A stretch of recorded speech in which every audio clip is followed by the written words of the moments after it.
출애굽기 17장입니다. 본장은 르비딤에서 진을 치고 있던 중 일어난 두 사건, 즉 물 문제로 발생한 불평 사건과 아말렉 족속과의 전투에 대한 사건을 기록하고 있습니다. 이 사건을 통해 하나님께서는 자기 백성을 먹이시고 보호하실 수 있음을 보여주신 것입니다. 리브딤의 물 사건이 1절에서 7절까지 기록되어져 있습니다. 이스라엘 백성은 여호와의 명령대로 신광야를 떠나 르비딤에 천막을 쳤습니다. 그런데 르비딤에서 이르기 전에 똑가와 알루스에게서도 천막을 쳤습니다. 이 기록은 민수기 33장 12절 14절에 나와 있죠. 정통적으로 르비딤 휴식처 평야의 뜻인데요. 시내산 북서 20km 지점에 위치한 곳으로 아마도 지금의 웨디 리플레디 인스로 추정되고 있습니다. 마실 물이 없었다 1절에 나와 있는데요. 원래 리브딤에는 여러 개의 샘과 개울이 있어서 물이 많은 지역이었지만 이스라엘 백성이 도착할 무렵에는 감동으로 물이 말라 있었던 것 같습니다. 백성이 목이 말라 모세에게 불평했다고 2절 3절에 나와 있죠. 다투면서 격렬하게 싸우다 폭력으로 대들다의 미알료로 뜻입니다. 격렬하게 폭력을 쓸 것처럼 위협하면서 대드는 것을 나타내고 있는데요. 더욱이 그들은 이집트에서 이끌어낸다고 불평했는데 마라에서의 불신앙으로 말미암아 불평보다 더 심하였고 심지어 돌로 치려고까지도 했다고 기록되어져 있습니다.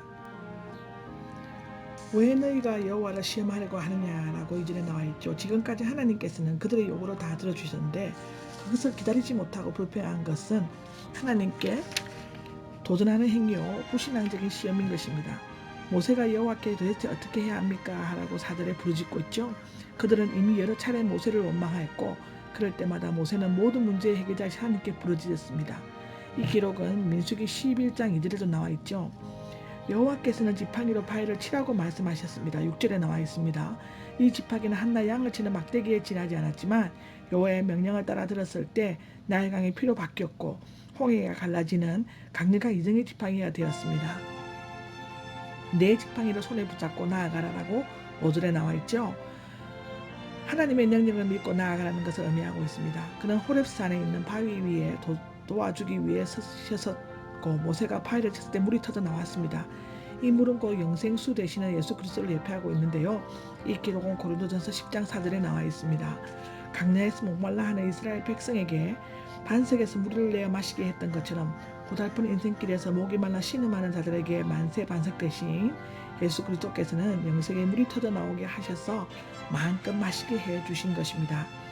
장로 몇 사람과 함께 데리고 간 것은 이적의 증인들로 삼아 이스라엘 자손들에게 교훈하기 위함이었을 것입니다. 그런데 신의 강야를 지나 또다시 반석을 치라는 하나님의 말씀을 듣게 되었을 때 모세는 분노를 못 이겨 2번을 내리쳤습니다. 이것은 하나님께 대한 도전이요 반역이었으므로 그는 약속의 땅으로 들어가지 못했습니다. 이 기록은 민수기 20장 2절에서 13절에 나와 있습니다. 그는 그곳 이름을 마사와 브리바라라고 불렀다 7절에 나와 있는데요. 마사는 시험을, 브리바는 다툼을 의미합니다. 이 두 지명은 물 문제로 모세와 다툼으로써 하나님의 존재와 능력을 시험한 이스라엘 백성으로 하여금 그들의 불신앙적인 행위를 되도록 기억하기 위함이었습니다. 이 기록은 신명기 6장 16절, 시편 78장 20절, 히브리서 3장 8절에 기록되어져 있습니다. 아말렉과의 첫 싸움이 8절에서 16절까지 기록에 나와 있습니다. 이스라엘 백성이 르비딤에서 물을 마시고 원기를 회복하고 있을 때 가나안 원주민들 중 하나인 아말렉이 쳐들어왔습니다. 이집트에서 나와 광야길을 걸어오면서 목마름과 배고픔에 시달렸고 아직까지는 군대 조직이나 무기조차 갖추지 못한 이스라엘 백성에게 막강한 유목민이었던 아말렉 자손의 침입은 실로 두렵고도 위협적인 사건이 아닐 수 없습니다. 아마도 아말렉 자손은 자신들의 목적지를 빼앗길 것을 두려워한 나머지 공격을 감행했을 것입니다. 이 아말렉의 뜻은 호전적인 골짜기에 거주하는 자의 뜻에서 에서의 아들인 엘리바스가 첫 딥나에게서 낳은 아들입니다. 이 기록은 창세기 36장 12절에 기록되어져 있습니다. 여호수아는 사람들을 뽑아서 아말렉과 싸웠다라고 9절 10절에 나와 있는데요. 지금까지는 모세와 아론이 주도적으로 이스라엘 백성을 이끌어왔지만 이제는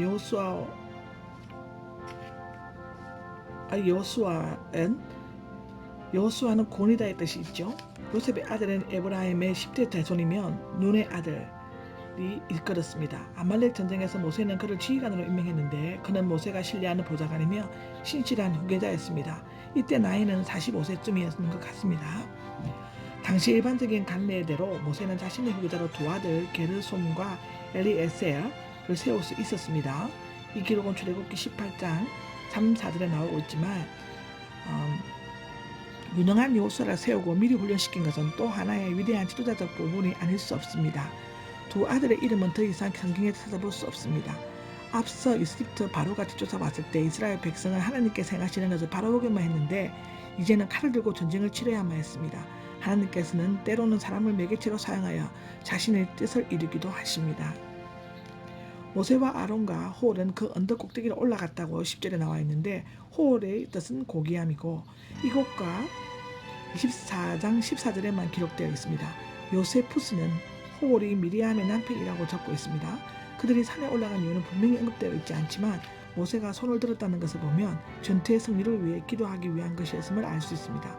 싸움은 사람이 하지만 승리는 하나님께 있기 때문에 기도하는 일이 절대로 필요합니다. 한편 손과 주먹은 힘의 상징이기 때문에 모세가 손을 든 것은 하나님의 능력을 이스라엘에게 전하는 것으로 해석되어지고 있습니다. 두 사람이 모세의 양손을 각기 받쳐주었다 12절에 나와 있는데 손을 들었을 때 이겼고 내렸을 때 진 것은 이 싸움이 하나님에 의해 진행되고 있음을 나타내어주고 있습니다.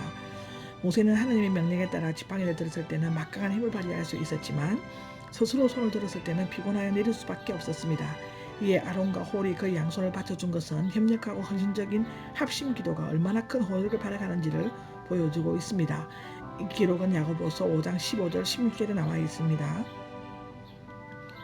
여호수아는 아말렉과 무찔러 이겼다 13절에 나와 있는데요. 여호수아의 용기 있는 싸움, 모세의 간절한 기도, 아론과 홀의 헌신적인 합심 기도는 아말렉과의 싸움에서 승리한 용인이 되었습니다. 그러나 근본적인 승리의 비결은 칼과 창보다는 하나님께서 함께 하시다는 것이 기억해야 합니다.